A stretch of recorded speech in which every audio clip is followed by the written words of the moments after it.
Ce soir encore, aux alentours de Martigues, des pompiers sur le front. 340 hommes, toujours engagés dans la bataille, elle dure depuis maintenant 24 heures. Le plus dur est derrière eux, mais il faut encore lutter contre une reprise de feu attisée par le vent, à grand renfort de Canadair. La superficie aujourd'hui est maintenue aux alentours d'un peu moins de 240 hectares. On travaille sur les lisières, on a des moyens aériens qui sont en cours.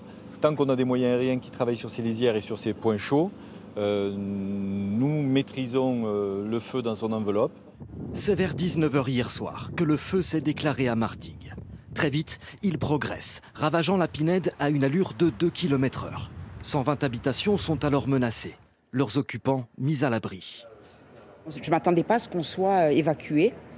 Comme il y avait beaucoup de fumée, que ça a pris de l'ampleur. C'est un feu que j'ai la première fois que je vois ça. Aussi grand, c'est la première fois que je vois un feu aussi impressionnant. Ça fait peur. D'autant plus peur qu'il y a 5 ans, un terrible incendie avait déjà ravagé Martigues et ses environs. Cette fois, malgré des scènes de désolation, le bilan est plus rassurant. Seule une dépendance et un hangar agricole ont été endommagés. Vous avez toute la colline qui a pris feu, voilà. Là, en haut là-bas, ça fume encore.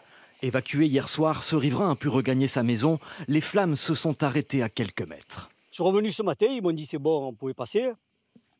Et quand j'ai vu ça, bon, la maison elle est intacte, ça va. Si peu de dégâts, malgré la virulence de l'incendie. Un résultat dû aux moyens exceptionnels, engagés dès hier soir. Plus de 1000 pompiers déployés, 7 Canadair et 2 hélicoptères bombardiers d'eau. Nous avons eu beaucoup de chance au démarrage de l'incendie. D'abord parce qu'il y avait peu de feux concurrents, même si, et c'est important de le dire, pendant que nous étions à Martigues, pendant la journée d'hier, une trentaine de feux ont été gérés par le SDIS au même moment, ce qui vous montre à la fois la puissance d'engagement, mais en même temps la réalité du quotidien qui est le nôtre. Et malgré les circonstances, seuls 2 pompiers ont été légèrement blessés, intoxiqués par les flammes. Il n'y a aucune victime parmi la population.